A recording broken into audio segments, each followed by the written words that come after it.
Get ready, Scoopster fans. We're diving headfirst into a whirlwind of global headlines that you absolutely cannot miss. First up, the devastating impact of cluster bombs in Ukraine. Next, we're heading to India, where security forces have taken down a top rebel leader, a major development in a long-standing conflict. Then, we'll shift our focus to Dhaka, where the interim government is facing serious criticism over its handling of mob violence and upcoming elections. And finally, a puzzling discovery in Chuadanga as police investigate the death of a woman found in her home. Stick around, because you're going to want to know what's happening. Don't forget to like, subscribe, and hit that notification bell so you never miss a beat. Cluster bombs unleash havoc in Ukraine. More than 1,200 civilians have been killed or wounded by cluster munitions in Ukraine since Russia's full-scale invasion began in February 2022. A stark new report from the Cluster Munition Coalition reveals. This devastating statistic highlights troubling setbacks in global efforts to eradicate these indiscriminate weapons.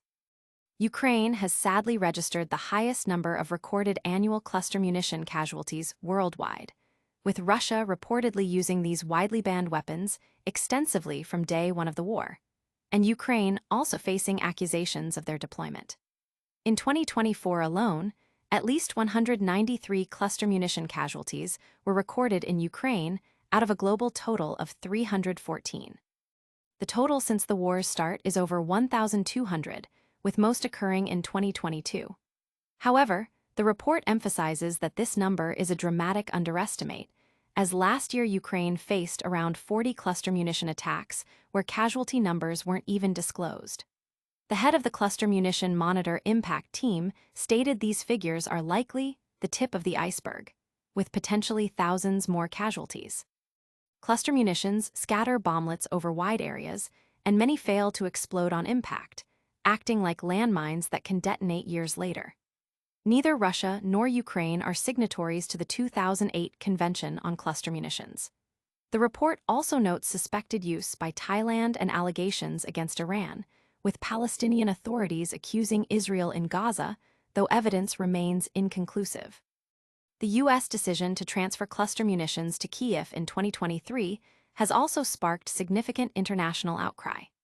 Even submunitions with Korean markings have been found in Ukrainian territory, raising further questions about weapon proliferation.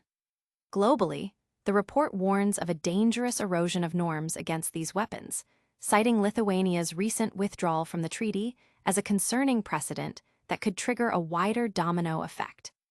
Don't look away from the human cost of conflict. Next, we're shifting gears to a major crackdown on a different kind of conflict in India. Top rebel leader eliminated in India.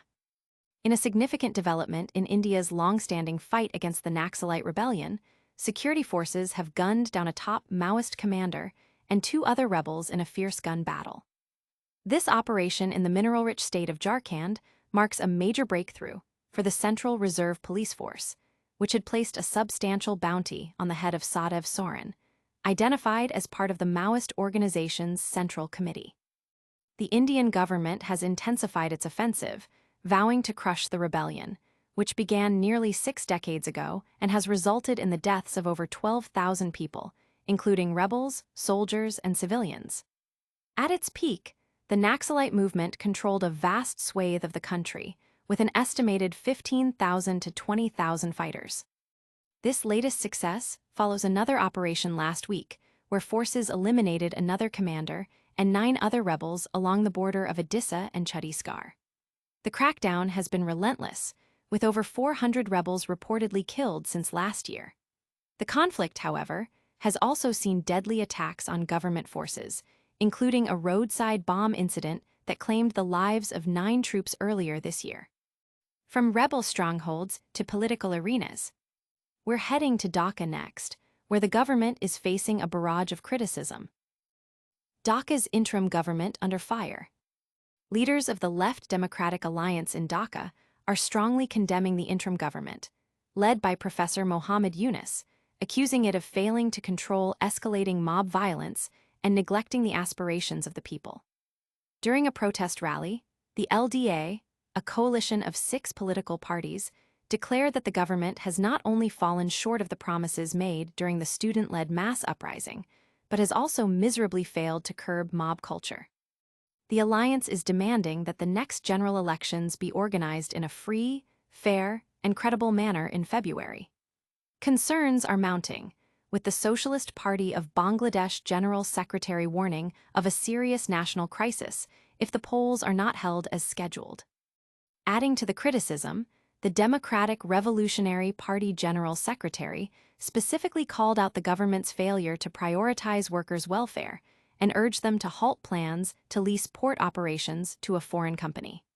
The rally concluded with a protest procession winding through the city streets, signaling growing public discontent. From political unrest to a quiet yet concerning discovery, we turn our attention to Chuadanga for our final news update. Mysterious death in Chuadanga. Police in Chuadanga are investigating the unsettling discovery of a 65-year-old woman's body in her rented home. Gulshan Arachaman, who lived alone for 7 years, was reportedly last seen on Friday after mentioning she was going to the market. Her sister reported her missing after she failed to return. Locals alerted authorities after a foul smell emanated from the residence. The deceased, who had a history of diabetes, high blood pressure, and a previous stroke, was found by a police team and has been sent for a post-mortem examination to determine the exact cause of death. Legal proceedings are underway as authorities await the crucial medical report. This case highlights the vulnerability of individuals living alone and the importance of community awareness. That's all the breaking news for now. But don't go anywhere, we've got a quick recap and your call to action coming right up. And that's your Scoopster update.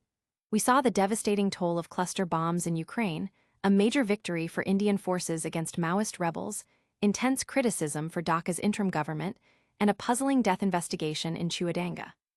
Don't miss out on the next big story. Smash that like button, subscribe to Scoopster for all the latest news, ring that notification bell, leave a comment telling us what you think, and follow us on all our social media channels. We'll see you next time.